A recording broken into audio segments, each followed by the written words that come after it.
Halo Literatus. Semoga kalian selalu sehat dan waras selalu. Sebelum lanjut, ayo dukung channel ini. Mengapa kasus Jessica kopi sianida tidak pernah dilakukan upaya serius seperti kasus Vina Cirebon? Film layar lebar berjudul Vina, sebelum 7 hari, kini menjadi tonggak untuk membongkar borok aparat dalam menangani kasus hukum. Film Vina yang menceritakan kematian seorang gadis belia berumur 16 di Cirebon itu, kini memaksa polisi untuk bekerja maksimal, guna membuka kembali kasus ini, terutama dalam tahap penyidikan. Kini, bangsa Indonesia beramai-ramai menyuarakan kasus ini. Tidak untuk dilupakan juga, hingga kini, ada kasus yang super rumit, yang mungkin lebih rumit dari Vina, yakni kasus kopi sianida. Kasus ini, telah membuat Jessica Wongso mendekam di penjara, karena divonis 20 tahun penjara. Perempuan yang bernama Jessica itu, dituduh sebagai pembunuh berencana tunggal, yang membunuh sahabatnya sendiri, dengan kopi sianida. Pertanyaannya sekarang ialah, mengapa kasus Jessica kopi sianida, tidak pernah dilakukan upaya serius seperti kasus Vina Cirebon? Pertanyaan ini, sudah seharusnya menjadi renungan bagi setiap orang, yang memang masih menginginkan keadilan hukum di Indonesia. Terutama sekali, bagi orang-orang yang mencintai penegakan hukum. Sebagaimana diketahui bersama, tidak untuk dipungkiri bahwa, pandangan Profesor Hukum Mahfud MD, sangatlah benar bahwa, sukma hukum yang bernama moral dan keadilan, sudah diabaikan sekarang ini. Sekarang ini terjadi adalah lepasnya moral, etik, dan keadilan substantif sebagai sukma hukum. Sukma hukum itu kan sebenarnya keadilan, bukan peraturan. Dan keadilan itu didasarkan pada moral dan etika. Agama kalau kita, yang Pancasila. Agama, moral, etika. Lalu melahirkan keadilan substantif. Sekarang itu sudah tidak, sehingga pidatonya Pak Sunarto yang dikutip oleh Pak Hasto tadi, yaitu menyindir keadaan ini, sukma hukum itu sudah lepas. Kali ini, mari kita cermati beberapa alasan, mengapa kasus Jessica kopi sianida, tidak kunjung dibuka kembali, sebagaimana kasus Vina Cirebon. Pertama, kurangnya tekanan publik. Keadilan hukum di Indonesia, sangatlah ditentukan oleh tekanan publik. Semakin kuat suara yang didengungkan publik, maka semakin dekatlah seseorang dengan keadilan hukum. Kenyataan ini bukanlah anggapan belaka, Badan Parley kita alias DPR RI, telah bersuara tentang hal ini. Keadilan itu tidak berjalan di atas ruangan yang hampa. Keadilan itu ditentukan oleh uang. Maka orang bilang, no money, no justice. Keadaan yang kedua, keadilan juga ditentukan oleh tekanan publik. Semakin kuat tekanan publik, semakin tinggi keadilan itu akan diberikan oleh hakim. Itulah kasus Jessica, peradilan sesat. Maka, no viral, no justice.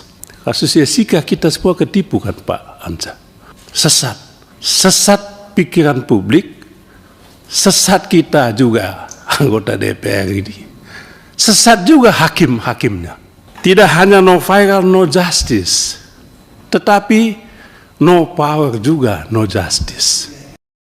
Malangnya, meski tekanan publik sudah kuat, tetap saja kasus Jessica kopi sianida tidak pernah mendapatkan respon baik dari instansi penegak hukum.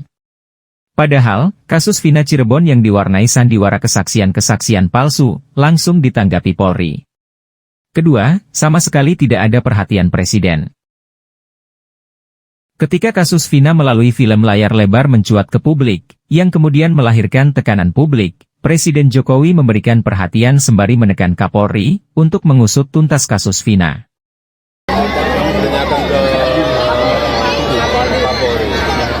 Saya menyampaikan agar kasus itu betul-betul dikawal dan transparan terbuka semuanya. Tidak ada yang perlu ditutup-tutupi. Kalau ada, ya, Pansel KPK tanyakan ke Menseknek. Tapi sudah saya tanyakan kemarin sebelum berangkat. Ya, makasih Pak. Sementara dalam kasus Jessica, Presiden Jokowi sama sekali tidak menunjukkan perhatian sedikit pun. Padahal, kasus Jessica juga dicuatkan kembali melalui film dokumenter Netflix, I School, Coffee, Murder, and Jessica Wongso. Di lain sisi, Kasus Jessica terjadi di bawah rezim Presiden Jokowi, yang mana sudah seharusnya menjadi tanggung jawab Presiden Jokowi. Lebih dari itu, sebagai kepala negara, sudah selayaknya Presiden Jokowi campur tangan jika aspek kehidupan berhukum tidak lagi mencapai keadilan. Sebagai kepala negara dan pemerintahan, Presiden Jokowi seharusnya tidak menutup mata dengan kasus-kasus hukum, terutama sekali yang beraroma rekayasa, seperti kasus Jessica. Ketiga, pengacaranya kurang greget. Otto Hasibuan, sebagaimana diketahui sebagai pengacara Jessica, telah melakukan berbagai upaya hukum jalur pengadilan untuk mengusahakan keadilan bagi Jessica. Akan tetapi, sebagaimana kita semua ketahui, semua upaya yang dilakukan Otto pada jalur pengadilan tidak mendapatkan hasil memuaskan. Padahal, upaya hukum luar biasa melalui peninjauan kembali atau PK sudah dilakukan 2 kali. Penggalangan kekuatan pun sudah dilakukan Otto, tetapi semuanya tidak membuahkan hasil. Mungkin Otto tidak bernasib baik seperti Hotman Paris, yang sekali saja terjun menangani kasus Vina, langsung direspon oleh polisi, bahkan Presiden Jokowi juga merespon. Keempat, instansi Polri yang tidak responsif.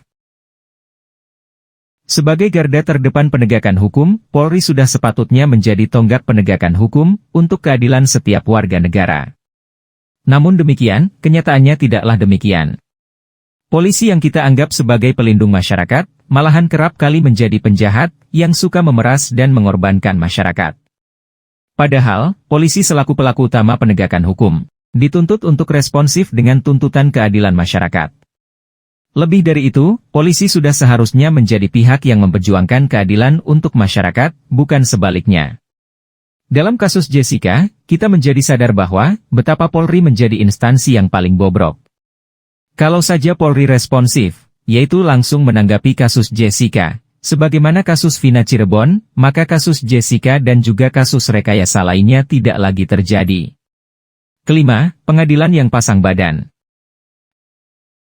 Pengadilan dalam kasus Jessica menjadi sorotan publik ketika menyajikan proses persidangan Jessica, yang penuh kejanggalan, syarat rekayasa, dan minim alat bukti.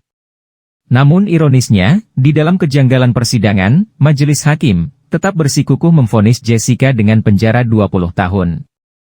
Menimbang bahwa sebelum majelis hakim menjatuhkan pidana kepada terdakwa, terlebih dahulu dipertimbangkan hal-hal yang memberatkan dan hal yang meringankan pada diri terdakwa. Hal-hal yang memberatkan: 1. Akibat perbuatan terdakwa telah mengakibatkan korban Wayan Mirna Solihin telah meninggal dunia. 2. Perbuatan terdakwa adalah keji dan sadis, tersebut dilakukan terhadap teman terdakwa sendiri. 3. Terdakwa tidak pernah merasa menyesal atas perbuatannya sendiri. 4. Terdakwa tidak mengakui atas perbuatannya sendiri. Hal-hal yang meringankan: terdakwa masih berusia muda, diharapkan masih bisa memperbaiki diri di masa depan.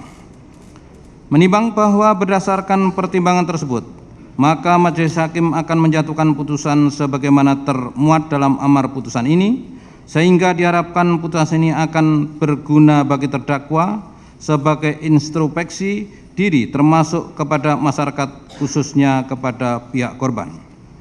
Mengingat akan pasal 340 KUHP dan peraturan lain yang berhubungan dengan perkara ini, mengadili: 1.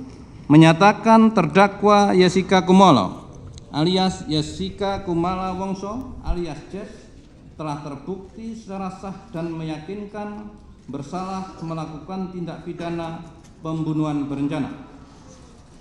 2. Menjatuhkan pidana terhadap terdakwa tersebut dengan pidana penjara selama 20 tahun.